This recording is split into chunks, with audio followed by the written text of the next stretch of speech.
Our second story pertains to Brazilian President Lula da Silva, who is making a lot of waves in the United States and in the West generally, where he is being rather virulently attacked as a result of several positions he has taken over the last month or so concerning issues of international relations and foreign policy. In particular, he is pursuing what he perceives to be the Brazilian national interest and the interest of the Brazilian people, but because it conflicts with American interests and American foreign policy, there's a lot of anger toward him and attacks on him that seems to be premised in the idea that the responsibility of a leader of a South American country is to remain subservient to the United States and pursue the interests of the United States at the expense of his own citizens.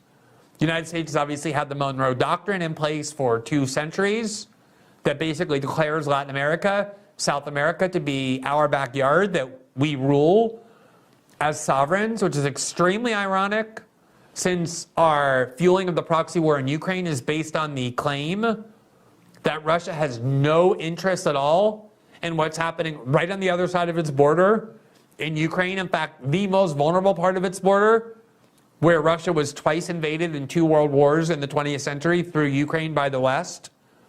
And now, for the 3rd time in 105 years, German tanks are rolling toward Russia through Ukraine. And yet the argument is that Russia has no right at all to be at all concerned about the numerous countries acting in Ukraine right on the other side of its border. At the same time, the United States continues to claim that all of Latin America is ours to rule, and that Brazil or any other country in South America pursuing their own interests in a way that is independent of the United States is a cause for not just anger but threat. So let's first look at what Lula has said in particular about the war in Ukraine. Just about a month ago, the German chancellor visited Brasilia, the capital of Brazil, right after Germany had decided to send tanks to Ukraine, which is obviously a very controversial thing to do. We interviewed the German left-wing politician Siga Wagenknecht about 2 or 3 months ago, and she talked about how the trauma for Russia of seeing German troops headed to that region can't be overstated. Germany's playing a very dangerous game. But there are very few countries that actually have the munitions needed for these tanks. Brazil is one of them. The German chancellor went to Brazil, asked Lula to fuel the proxy war in the in Ukraine rather, by sending munitions and other resources, military resources, and Lula said no. Lula said, we're not going to send munitions for German tanks, we're not going to send weapons to Ukraine, that's not our war. We don't have a war with Russia or with Ukraine. We have a war with poverty and inequality and a poor standard of living in our own country. Why would we want to involve ourselves in the war in Ukraine? That's not our war.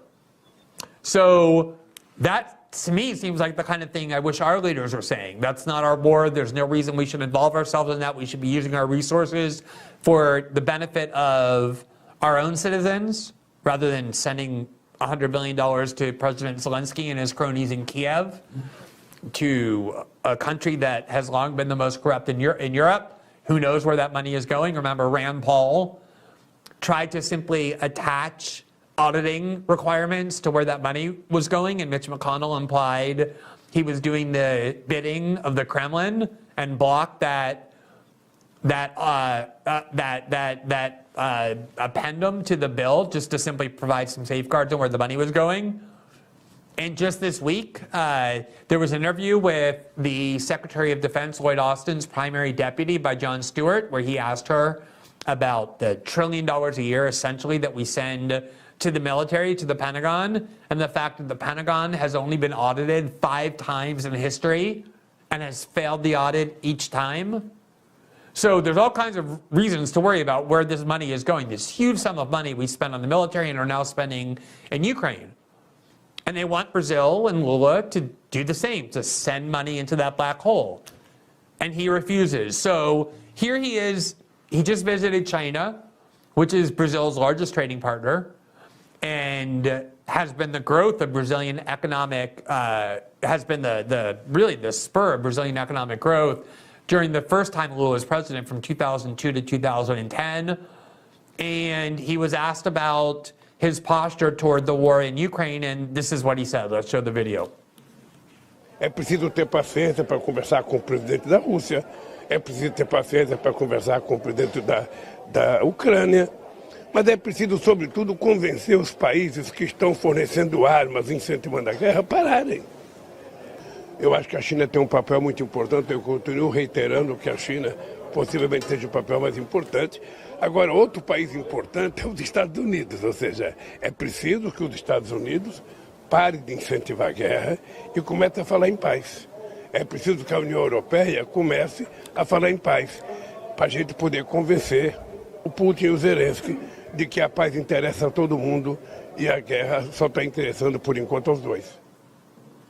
So, just to recap, and for those who listen to the show in podcast version who wouldn't have seen the English subtitles on the screen, Lula is essentially saying that he's trying to do everything possible to work with the president of Russia and the president of Ukraine to forge a peace. He doesn't want to fuel the war. He wants to find a diplomatic resolution to stop it. And then he went on to say the other important country in this equation is the United States, because the United States has been from the start and continues to incentivize the war, to encourage the war, by not only sending huge amounts of weaponry into that theater, and also by pouring unlimited sums of money onto Zelensky's head, but blocking on several occasions attempted diplomatic talks in order to resolve the war. The U.S. doesn't want an end to the war. It never has. It wants to weaken Russia as much as possible. And it's not trying to protect Ukraine or protect Ukrainians. It's trying to sacrifice Ukraine and Ukrainians at the altar of its geopolitical goal of weakening Russia. For some reason that I think is very difficult to understand. The prior two presidents, President Obama, President Trump, had the same view of Russia, which is that Russia is not our enemy. They're not a threat to the United States. There's no reason to try and weaken them. We do business with Russia, or at least we did. Trump cooperated with Russia in Syria, so did President Obama. Russia hasn't attacked the United States. Why are we so obsessed with weakening Russia, especially with billions of dollars being sent? $100 billion so far authorized. So there was Lula saying, you can't talk about the war in Ukraine without talking about the fact that the United States is there cheering it on, is egging it on, is enabling the war to continue, is basically incentivizing Zelensky not to pursue diplomacy, because he's being told by the West and by the most powerful and the wealthiest country in the world, the United States, we will simply arm you and fund you to the end of time. You don't have to worry. Just keep fighting. And obviously, when the United States, the most powerful country militarily and financially, tells another country, we will back you until the very end with all the weapons and money you need, that, of course, is a way of encouraging the war to continue. And so Lula is saying, why would I do that as president of Brazil? Why would I send the resources of my people and my country to a war zone that has nothing to do with my country? And if we are going to end this war, we need the United States also to be on board with wanting the war to end, and yet right now it doesn't.